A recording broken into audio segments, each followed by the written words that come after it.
आज की वीडियो है फॉलआउट सीजन 2 एपिसोड नंबर 4।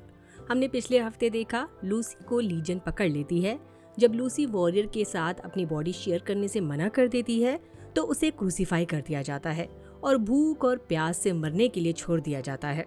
दूसरी तरफ कूपर अपनी चोटों से रिकवर करता है और लूसी तक पहुंचता है, लेकिन उसे पता चलता है कि लूसी एक ऐसे कैंप में है जहां लीजन के आपस में ही वॉर चल रही है। हेल्प ढूंढते हुए कूपर को एनसीआर के बचे कुचे लोग मिलते हैं। वो उनसे रिसोर्सेज लेता है और फिर उस जगह जाता है जहां लूसी को रखा गया है। कूपर लूसी को रेस्क्यू करता है और लीजन के दोनों फैक्शंस के बीच सिविल वॉर भड़का देता है, जिस वजह से एनसीआर भी लीजन का शिकार बनने से बच जाता है। इधर ब्रदरहुड ऑफ स्टील के अंदर भी सब कुछ बिखरना शुरू हो जाता है जब जेंडर वापस आता है। मैक्सिमस चाहता है कि जेंडर को मारकर सीधा रिबेलियन शुरू कर दी जाए, लेकिन क्विंटस और बाकी एल्डर्स कॉमनवेल्थ के साथ फुल वॉर नहीं चाहते। इस बात से गुस्सा होकर मैक्सिमस जेंडर के साथ एक ट्रिप पर निकलता है। इस ट्रिप में जेंडर बताता है कि अगर मैक्सिमस कोल्ड फ्यूजन रेलिक उसे दे दे तो कॉमनवेल्थ ब्रदरहुड को अकेले छोड़ देगा। साथ ही जेंडर मैक्सिमस को कॉमनवेल्थ ज्वाइन करने का भी ऑफर देता है, उन बूढ़े एल्डर्स के ऑर्डर्स फॉलो करने की बजाय।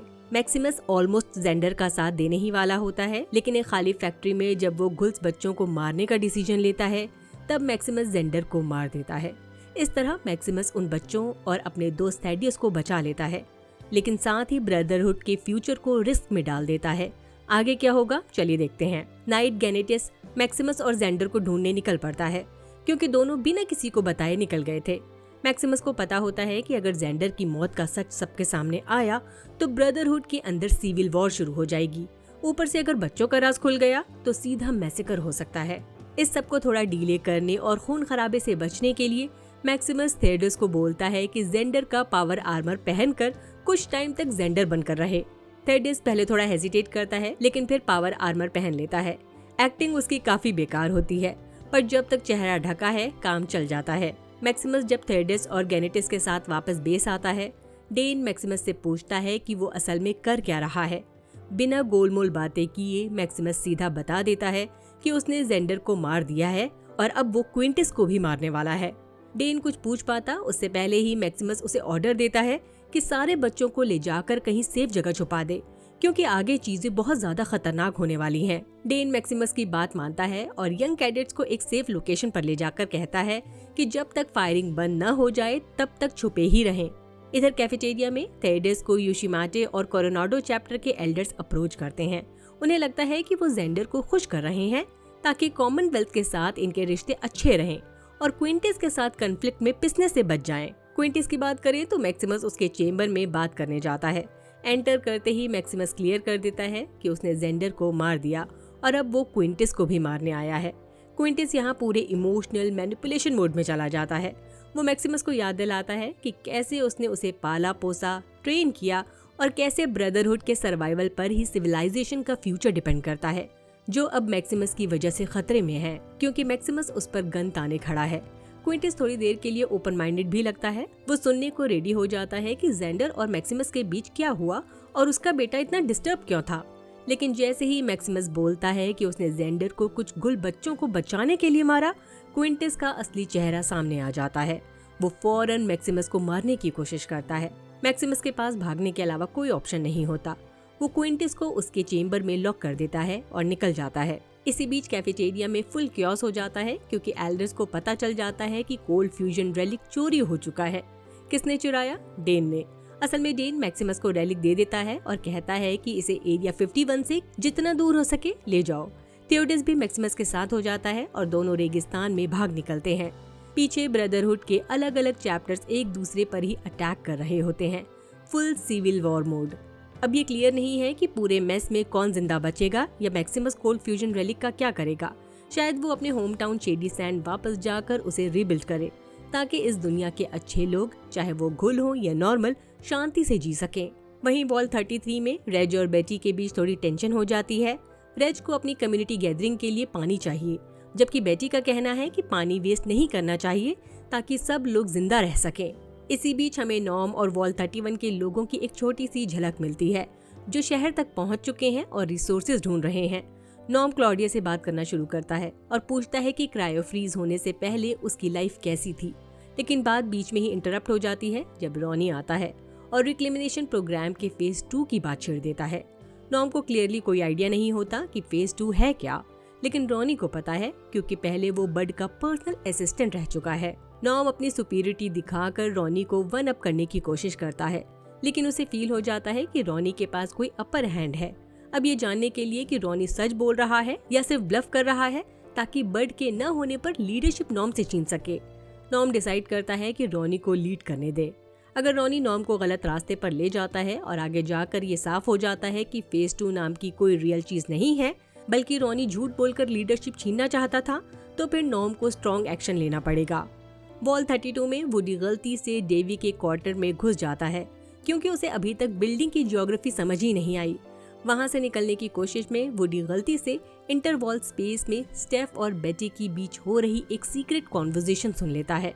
बेटी स्टेफ को बताती है कि वॉल 31 में क्या क्या हुआ है और साथ ही वॉल 33 के वाटर क्राइसिस का भी मेंशन करती है। स्टेफ हेल्प करने को तैयार है, लेकिन एक कंडीशन पर। बेटी को वॉल 31 से हैंक का कीप सेफ बॉक्स लाकर देना होगा। स्टेफ ये नहीं बताती कि उसे वो बॉक्स क्यों चाहिए, लेकिन कुछ हिंट्स मिलते हैं। स्टेफ का सेल्वंग परताना जो कैलिफोर्निया का एक सिटी है, और चैट का स्टेफ के ड्रॉर के हिडन कंपार्टमेंट में एक सिटीजनशिप कार्ड मिलना, जिससे पता चलता है कि स्टेफ कनाडा से है। ये सब इंडिकेट करता है कि स्टेफ अपने पास्ट के कुछ डार्क सीक्रेट्स अपने नेबर से छुपा कर रखना चाहती है। अब सवाल उठते हैं, कनाडा का क्या सीन है? क्या स्टेफ साइनो अमेरिकन वॉर की सर्वाइवर है? हैंक के पास स्टेफ का सामान क्यों है? और क्या स्टेफ के बेबी का रियल डैड हैंक ही है? हो सकता है ये सब सीजन के आखिर में रिवील हो। खैर, स्टेफ और बेटी की बात सुनने के बाद वुडी डिसाइड करता है कि स्टेफ को उसके क्वार्टर में कन्फ्रंट करे, क्योंकि इंटरवॉल्ट एरिया सिर्फ ट्रेनल ट्रेड के टाइम यूज होना चाहिए और कोई भी वहाँ ऐसे ही नहीं जा सकता। लेकिन स्टेफ का रिएक्शन काफी अग्रेसिव होता है। वो वुडी के किसी भी सवाल का सीधा जवाब नहीं देती, उल्टा वुडी को वहाँ से निकलना पड़ता है। ये सब देखकर चैट को समझ आ जाता है कि स्टेफ के क्वीन ऑफ द वॉल्ट बनने के ऑब्सेशन के पीछे कुछ न कुछ डार्क और सिनिस्टर चल रहा है। अब वो वुडी के साथ मिलकर स्टेफ को एक्सपोज करेगा या नहीं, ये आगे देखना बाकी है। एक फ्लैशबैक सीक्वेंस में हमें कूपर और चार्ल्स दिखते हैं, जो अलास्का फ्रंट पर चाइनीज आर्मी के खिलाफ लड़ रहे हैं। दोनों के पावर आर्मर काफी ज्यादा डैमेज हो चुके हैं और वो पीछे हटना चाहते हैं, लेकिन उनके सुपीरियर का ऑर्डर होता है कि जब तक रेडर 3 न मिल जाए तब तक फाइट जारी रखो। चार्ल्स कूपर से पूछता है कि अब क्या करें। कूपर उसे बोलता है कि वो वापस चला जाए और झूठ बोलता है कि वो भी उसके साथ बेस वापस आ रहा है। एक्चुअली कूपर का प्लान है कि ऑर्डर फॉलो करे, लेकिन अपने दोस्त को सेफ भी रखे। जैसे ही चार्ल्स वहाँ से निकलता है, कूपर पर 3 चाइनीज सोल्जर अटैक कर देते हैं और उसे गिरा देते हैं। उनकी लीडर बकवास कर रही होती है कि जल्दी ही वो भी इन पावर आर्मर में घूम रहे होंगे। तब अचानक जंगल से एक डेथ क्लॉ आ जाता है और ऑनेस्टली VFX और SFX का ब्लेंड काफी सॉलिड लगता है। डेथ क्लॉ उन तीनों चाइनीज सोल्जर को बड़ी बेरहमी से मार देता है। फिर वो कूपर के पावर आर्मर का मुआयना करता है, लेकिन उसे कोई नुकसान नहीं पहुंचाता और सीधा जंगल में वापस चला जाता है। गेम्स के according Deathclaw US government के एक्सपेरिमेंट का रिजल्ट है, जिसे ह्यूमन सोल्जर्स रिप्लेस करने के लिए बनाया गया था। इसलिए हो सकता है कि ये डेथ क्लॉ रेड और अमेरिकन सोल्जर में डिफरेंस कर सकता हो और इसी वजह से वो कूपर को नुकसान नहीं पहुंचाता। प्रेजेंट डे में कूपर लूसी को NCR के कैंप तक ले जाता है। वहाँ कैप्टन रॉड्रिक्स लूसी का मेडिकल ट्रीटमेंट करती है। लूसी रॉड्रिक्स को थैंक यू बोलती है और NCR के मिशन को सपोर्ट करती है, यानी इस दुनिया की सारी बुरी चीजों के खिलाफ वापस खड़े होने का एफर्ट। रॉड्रिक्स लूसी से पूछती है कि क्या वो NCR ज्वाइन करना चाहेगी, लेकिन क्योंकि लूसी को हैंक को ढूंढना है, वो पोलाइटली ऑफर रिजेक्ट कर देती है और कूपर के साथ फिर से रोड पर निकलने का डिसीजन लेती है। जाने से पहले रॉड्रिक्स इन्हें कुछ हथियार ऑफर करती है प्रोटेक्शन के लिए, जिसे लूसी खुशी खुशी एक्सेप्ट कर लेती है। कुछ किलोमीटर चलने के बाद लूसी को अजीब से विड्रॉल सिम्टम्स होने लगते हैं। कूपर बताता है कि NCR में लूसी को लगातार 2 दिन तक बफ आउट का ड्रॉप दिया गया था, जो फॉल आउट यूनिवर्स का एक ड्रग है। इससे स्ट्रेंथ बढ़ती है। प्रॉब्लम यह है कि इसका एक मेजर साइड इफेक्ट है, इसकी लत पड़ जाती है। अब लूसी के पास 2 ऑप्शंस हैं, या तो वो ड्रग्स छोड़ दे या फिर और ड्रग्स ले। लूसी सेकंड ऑप्शन चूज करती है। इस इशू को साइड में रखकर लूसी, कूपर और डॉगमीट लॉस वेगस की तरफ बढ़ते हैं। हाँ, फाइनली वो वेगस पहुंच जाते हैं। लगता है जैसे हफ्तों चलने के बाद।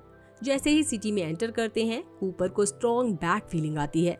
वो सजेस्ट करता है कि वॉल्टेक फैसिलिटी तक पहुंचने के लिए एक ऑल्टरनेटिव रूट ले, बजाय सीधे रास्ते के। लेकिन लूसी जो ऑलरेडी फुल हाई है, ना तो ब्रोकन सिक्योरिटन से डरती है और ना ही एल्विस कॉस्ट्यूम पहने घुल्स से। वो कूपर की बात रिजेक्ट कर देती है और सीधा एल्विस घुल्स की तरफ चल पड़ती है। पहले वो उनसे बातचीत से मैटर सॉल्व करने की कोशिश करती है, लेकिन जैसे ही वो उस पर अटैक करते हैं, लूसी बिल्कुल कंट्रोल से बाहर हो जाती है। उसके हिडन गन फाइटिंग स्किल्स देखकर कूपर और डॉगमीट दोनों काफी इम्प्रेस हो जाते हैं।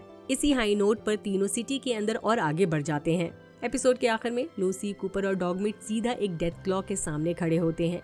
ये क्लियर नहीं है कि ये वही डेथ क्लॉ है जो कूपर ने अलास्का फ्रंट पर देखा था, लेकिन हाँ, ये कोई ऐसी रीयूनियन बिल्कुल नहीं है जिसका कूपर वेट कर रहा था। अब तक लूसी और कूपर हर प्रॉब्लम या तो गोली चलाकर सॉल्व कर लेते थे या फिर भाग निकलते थे, लेकिन डेथ क्लॉ ऐसी चीज लगती ही नहीं जिसे गोलियों से मारा जा सके, और ना ही ऐसा जिससे भाग कर बच पाओ।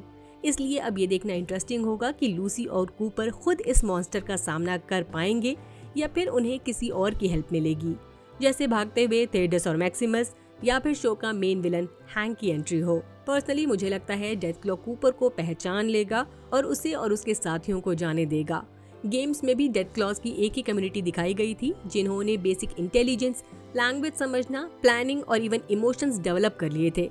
इसलिए ये पॉसिबल है कि ये Deathclaw actually chill type का हो, बस चाहता हो कि इंसान और घुल्स उसके एरिया से दूर रहें। Fallout season 2 episode 4 basically past, innocence और सर्वाइवल के बीच का टकराव दिखाता है। डेथ क्लॉ का एंड में अपीयर होना सिर्फ एक मॉन्स्टर मूवमेंट नहीं है, बल्कि कूपर के वॉर टाइम पास्ट और गवर्नमेंट एक्सपेरिमेंट का सिंबल है, जो घूमकर प्रेजेंट में वापस आ गए हैं। जैसे ये कह रहे हों कि इंसान अपने किए हुए का सामना किए बिना आगे नहीं बढ़ सकता। लूसी का ब्लफ आउट एडिक्शन उसकी वॉल्ट वाली इनोसेंस के खत्म होने का साइन है, क्योंकि वेस्टलैंड में सरवाइव करने के लिए उसे भी कॉम्प्रोमाइज करना पड़ता है और राइट वर्सेस रॉन्ग की जगह लिव और डाई आ जाता है। बफ आउट गेम्स में एक टेम्परेरी स्टेट बूस्टिंग आइटम होता है जिसका एडिक्शन एक गेम प्ले मैकेनिक है, जबकि शो में लूसी का बफ आउट एडिक्शन कैरेक्टर ट्रांसफॉर्मेशन और इनोसेंस के लॉस को सिंबलाइज करता है। गेम्स में वेगस एक इम्पोर्टेंट स्ट्रेटेजिक सेंटर होता है जहां अलग अलग फैक्शन जैसे NCR, Caesar's Legion, Mister House power के लिए कम्पीट करते हैं और प्लेयर के डिसीजन से सिटी का फ्यूचर डिसाइड होता है। लेकिन एपिसोड 4 में वेगस को उस तरह नहीं दिखाया गया। यहाँ वो एक टूटा फूटा शोपीस बन चुका है। ब्रोकर, सेक्रेटोरियंस, एल्विस घुल्स और खाली ग्लैमर, जो सिर्फ ये याद दिलाता है कि पुरानी दुनिया का फन, एक्सेस और इल्यूजन अब सिर्फ एक डेड परफॉर्मेंस रह गया है। मतलब गेम में वेगस पावर और चॉइस का सिंबल है, जबकि शो में वेगस खोखली यादें और झूठी चमक दिखाने का सिंबल बन जाता है। ओवरऑल गेम प्लेयर को वेस्टलैंड पर कंट्रोल और एजेंसी देता है, जबकि एपिसोड 4 वही एलिमेंट यूज करके ये दिखाता है कि इस दुनिया में कंट्रोल एक इल्यूजन है और हर कैरेक्टर सिर्फ कॉन्सिक्वेंसेस के साथ जी रहा है। वॉल्ट 33 में पानी का राशनिंग और रेज बेटी का कन्फ्लिक्ट ये दिखाता है कि वॉल्ट के अंदर भी कमी और कंट्रोल वही साइकिल रिपीट कर रहे हैं जो बाहर वेस्टलैंड में है। मतलब वॉल्ट ने ह्यूमैनिटी को प्रोटेक्ट नहीं किया, सिर्फ प्रॉब्लम्स को डीले किया। वॉल्ट 33 और वॉल्ट 32 का रोल गेम से अलग है, क्योंकि शो वॉल्ट को सिर्फ सेफ शेल्टर नहीं बल्कि सोशल एक्सपेरिमेंट और पावर गेम के सिंबल के रूप में दिखाता है, जबकि गेम्स में वॉल्ट ज्यादातर एक्सप्लोरेशन जोन्स होते हैं जहां प्लेयर पढ़कर एक्सपेरिमेंट समझता है। वॉल्ट 32 में इंटरवॉल स्पेस, सीक्रेट कॉन्वर्सेशन और स्टेफ का एग्रेसिव एम्बिशन गेम के टिपिकल वॉल्ट प्रेसिडेंटशिप, ज्यादा पॉलिटिकल मैनिपुलेशन और हिडन हियरार्कीज को शो करता है, जबकि गेम्स में vault politics usually dead terminal और आफ्टरमैथ के थ्रू रिवील होती है। इसी के साथ ये वीडियो यही खत्म होता है।